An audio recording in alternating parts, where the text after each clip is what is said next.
예수님이 이 땅을 떠나시기 전 예수님은 어떤 기도를 하셨는가를 살펴볼 것입니다. 오늘 본문은 예수님이 이 땅을 떠나시기 전에 이제 마지막으로 여러 가지 기도를 하셨는데, 그 기도 중에 제자들을 위한 기도하는 내용이 오늘 본문입니다. 예수님이 가슴속에, 마음속에 자리 잡고 있었던 기도 제목은 어떤 것이었을까? 1세기의 제자들뿐만이 아니라 그리고 그 이후에 다음 세대들의 모든 사람들을 위해서 예수님은 어떤 고민을 하고 계셨을까요?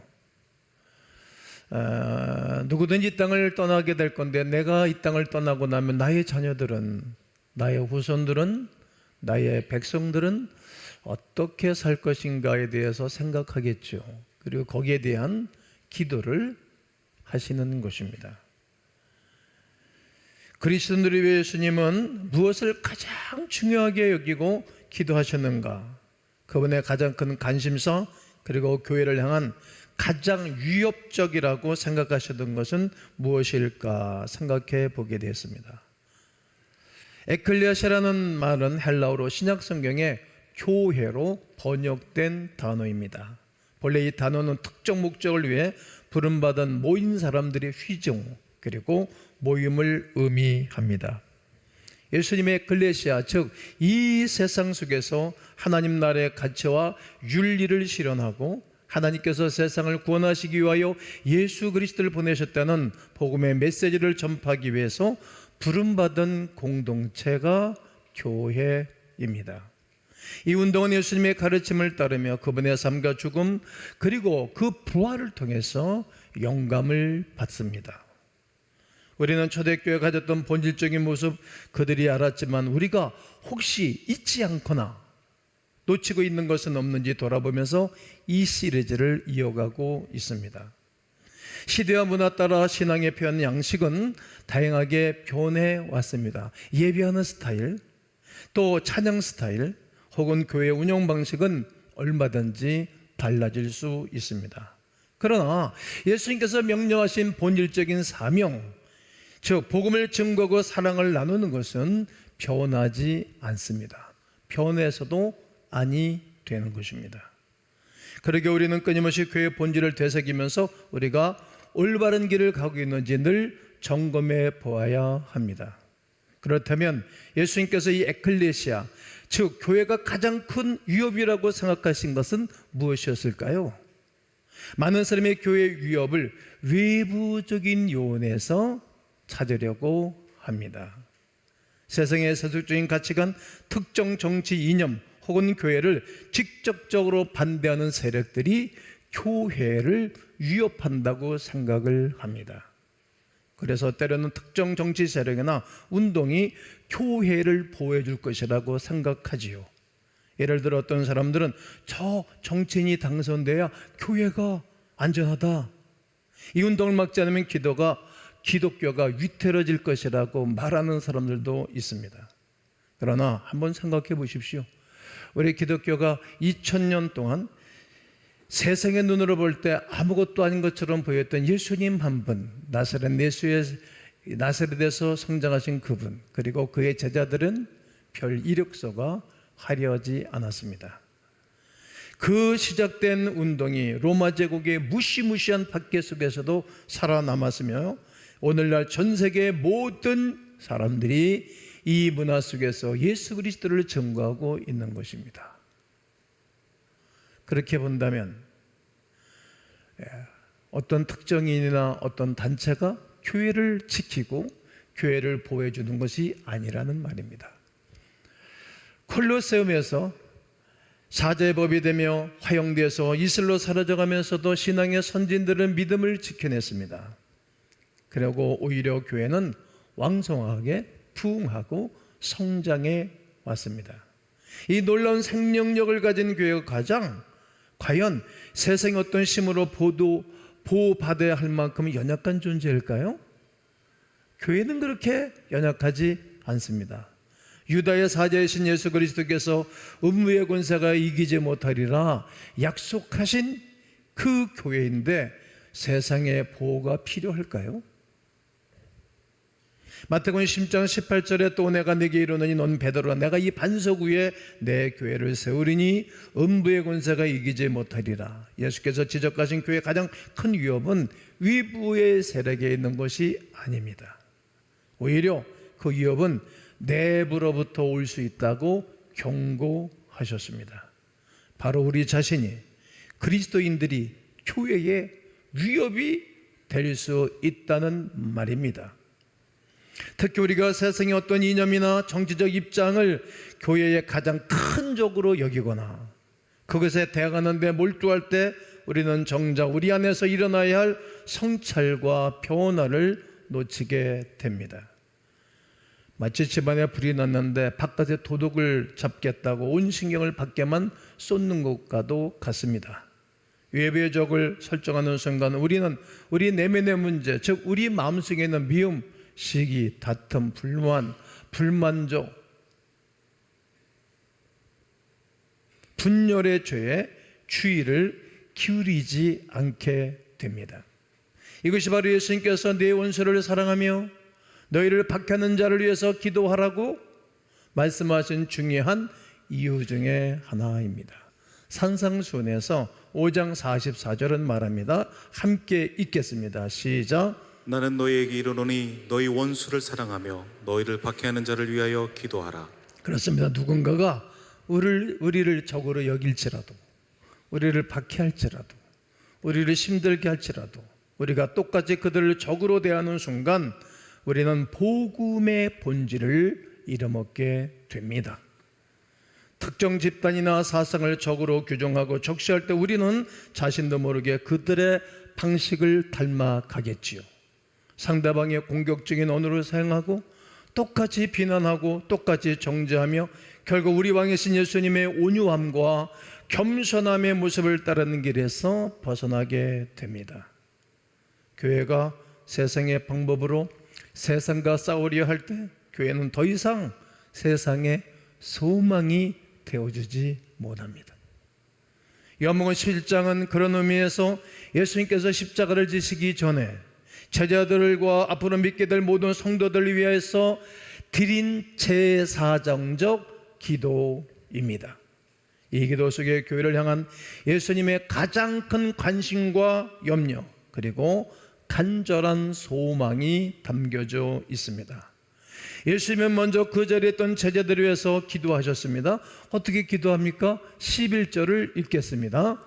나는 세상에 더 있지 아니하오나 그들은 세상에 있어 없고 나는 아버지께로 가옵나니 거룩하신 아버지여 내게 주신 아버지의 이름으로 그들을 보존하사 우리와 같이 그들도 하나가 되게 하옵소서. 아멘. 예수님은 이제 당신의 집 하늘나라로 가시는 거예요.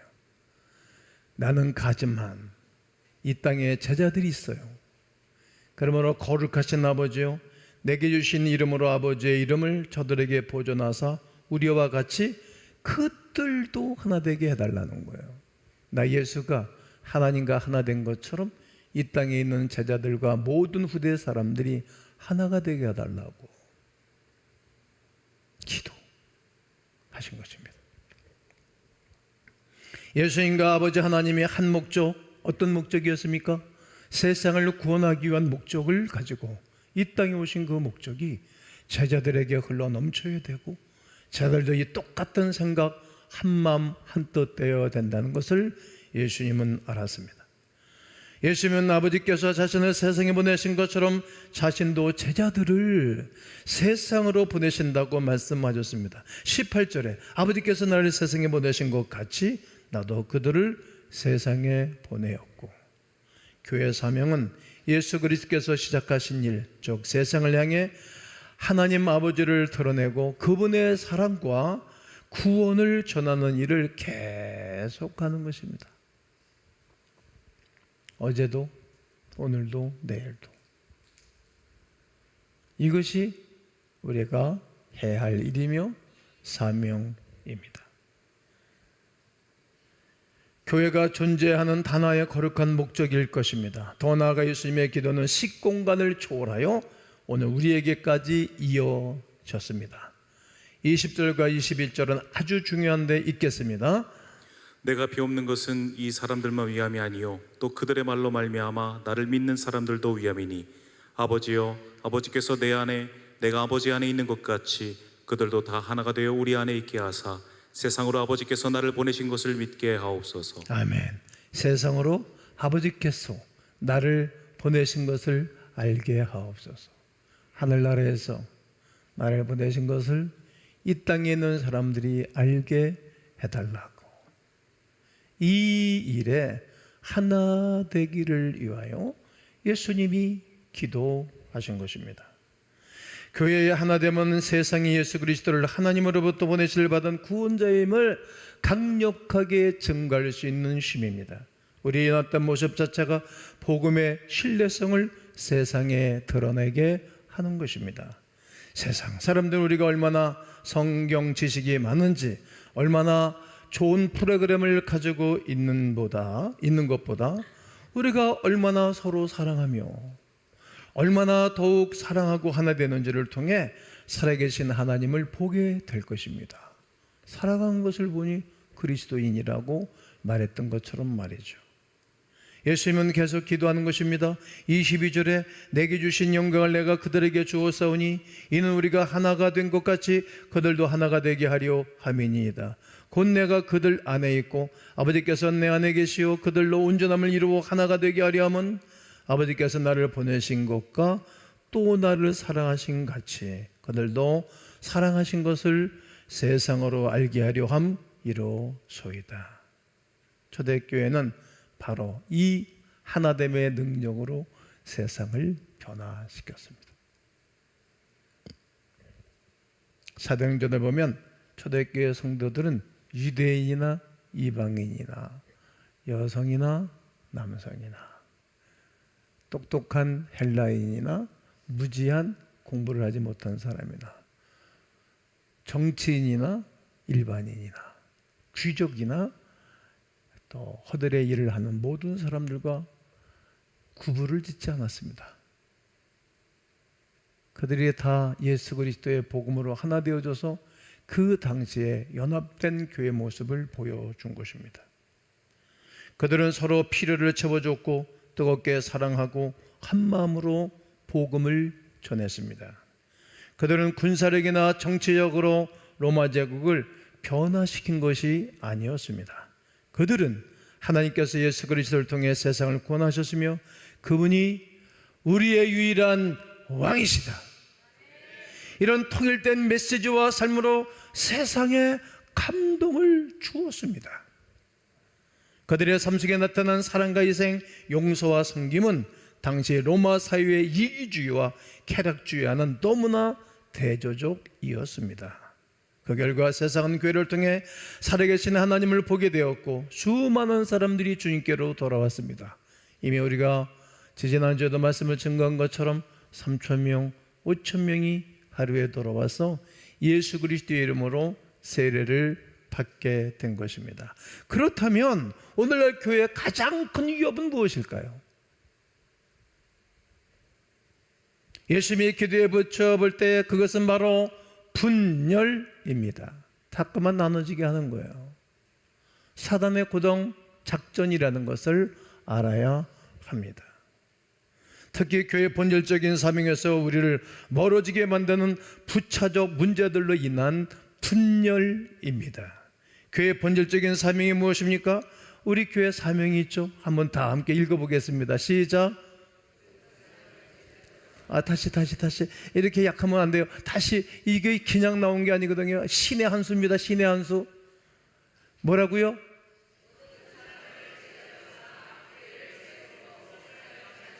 그렇습니다. 모든 사람들을 변화시켜 교회를 세모로 세상을 변화시키는 것, 이것이 사명입니다. 세상으로 하나님 아버지께서 예수를 보내신 것을 모든 사람이 믿게 하는 것, 이게 교회의 사명이에요. 본질적인 사명이에요. 다른 것은 바뀌어져도 상관이 없어요. 이것은 바뀌어지면 안 되는 거예요.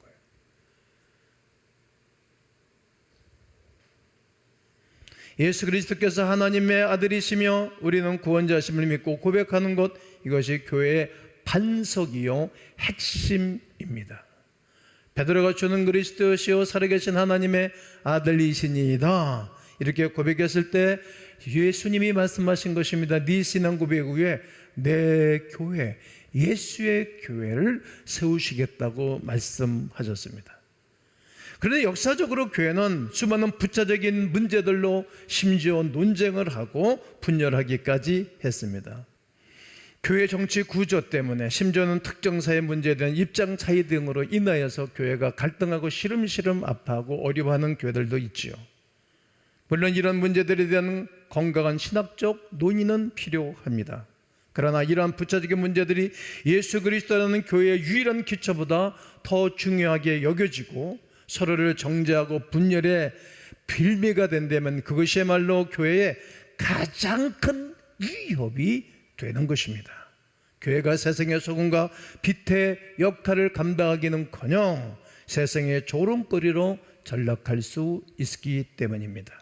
이 본질적인 것이 부차적인 것으로 밀려나고 부차적인 것들이 본질적인 자리를 차지하게 될 때 교회는 세상 속에서 영향력을 잃어버리게 될 것입니다.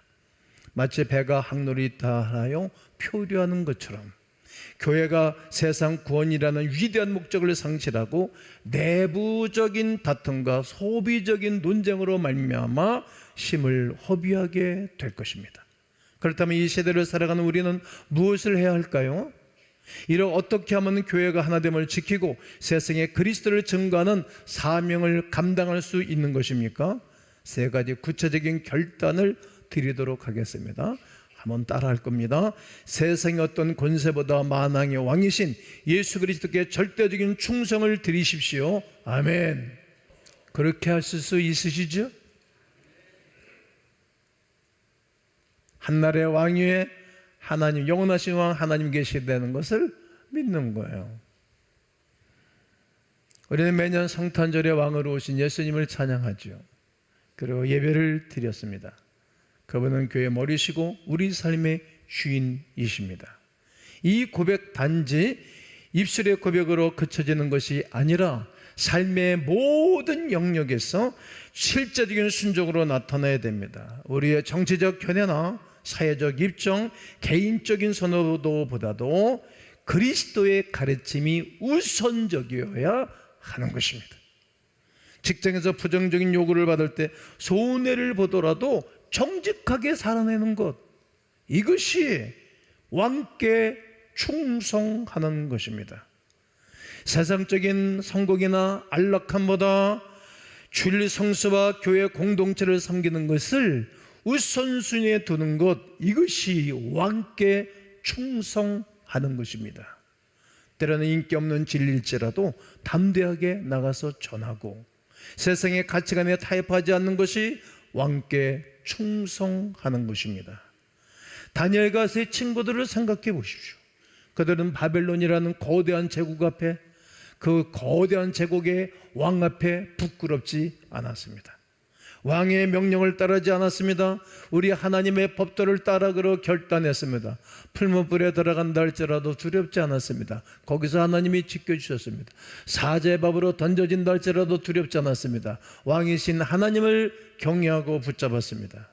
그랬더니 이방왕이 살아계신 하나님을 인정하게 된 것입니다. 이것이 성도들의 삶입니다. 믿지 않는 사람 앞에 가서 믿음으로 살아가는 모습 속에 하나님의 임재와 하나님의 살아계신 것을 보여주고 그가 예수께로 돌아오게 하는 것, 이것이 오늘날의 성도들이 해야 할 과제이며 해야 할 사명인 줄로 믿습니다.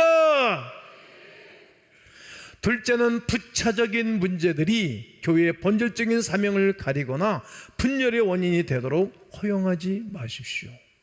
어떤 일이 있어도 분열하는 것은 하나님이 원치 않는 일이기 때문입니다. 이것은 매우 어려운 도전이 될 것입니다. 왜냐하면 우리가 중요하다고 생각하는 많은 부차적인 문제들이 때로는 본질적인 것으로 느껴지기 때문입니다. 속는 것입니다. 어떻게 그리스도인이 저런 생각을 할 수 있지? 혹 어떻게 저런 입장을 지지할 수 있지? 어떤 저런 사람을 따를 수 있는 거야? 도대체 세상이 왜 이래? 서로 쉽게 판단하고 분열의 벽을 쌓기도 합니다. 한국교회 안에서도 정치적 입장 때문에 교회 안에 쪽이 나는 교회들도 많고, 교단 안에서도 많고, 아주 절친했던 친구끼리도 의가 상해가지고 등을 돌리는 일들이 많이 있어요. 쑥는 것 아닐까요? 잘못된 것 아닐까요? 성경적 가르침이 아니지 않습니까? 특정 사회 이슈에 대한 견해 차이, 심지어는 선호하는 찬양 스타일, 예배 방식의 차이로 서로 분열을 하고, 그리고 갈등이 생기는 경우들을 종종 보게 됩니다. 그러나 우리가 어떤 입장을 가지는 이유는 나는 그리스도인이라고 말한다면 그것은 이미 우리의 신앙이 그 모든 것의 기초 본질임을 인정하는 것입니다. 그렇다면 그 신앙의 본질, 예수 그리스도를 주로 고백하는 공통점을 굳게 붙잡아야 합니다. 교회 내에서 서로 다른 의견이 있을 때 그것은 서로 존중하고 경청하는 자세가 필요합니다. 존중해야 됩니다. 성경 핵심의 진리가 아닌 문제에 대해서는 너그러움을 가져야 됩니다. 세 가지입니다. 존중하는 것입니다. 그리고 그를 잘 들어주는 것입니다. 그리고 좀 너그러움이 있어야 돼요. 그래야 분열이 안 생겨요. 마지막은 어떤 이유로든 어떤 사람이나 집단도 악마하거나 정죄하지 마십시오.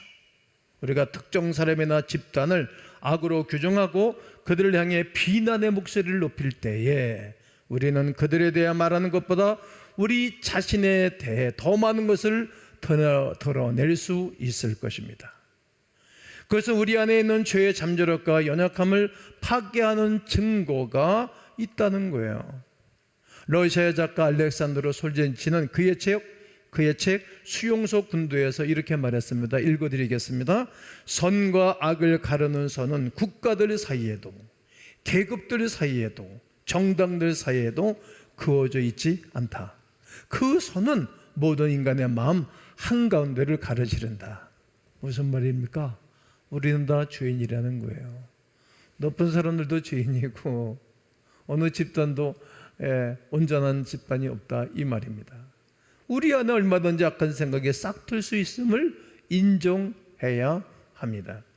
하나님께서 우리를 있는 모습 그대로 사랑하시고 용납하시는 이유는 우리의 모든 것을 아시기 때문입니다. 마찬가지로 하나님 우리가 이해할 수 없고 때로는 경멸하는 사람들까지도 사랑할 수 있는데 그들의 모든 사정과 그들의 모든 아픔을 아시기 때문입니다.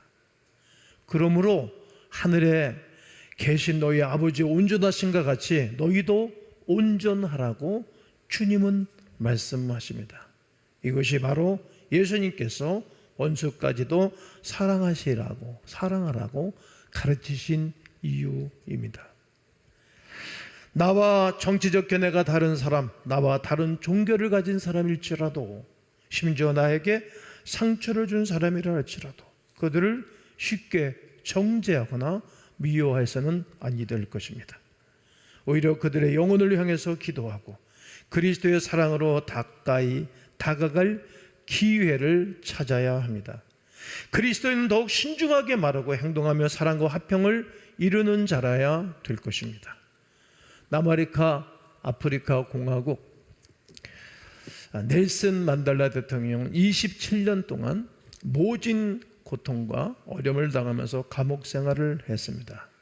감옥 생활을 마치고 나올 때 그는 인터뷰를 했습니다.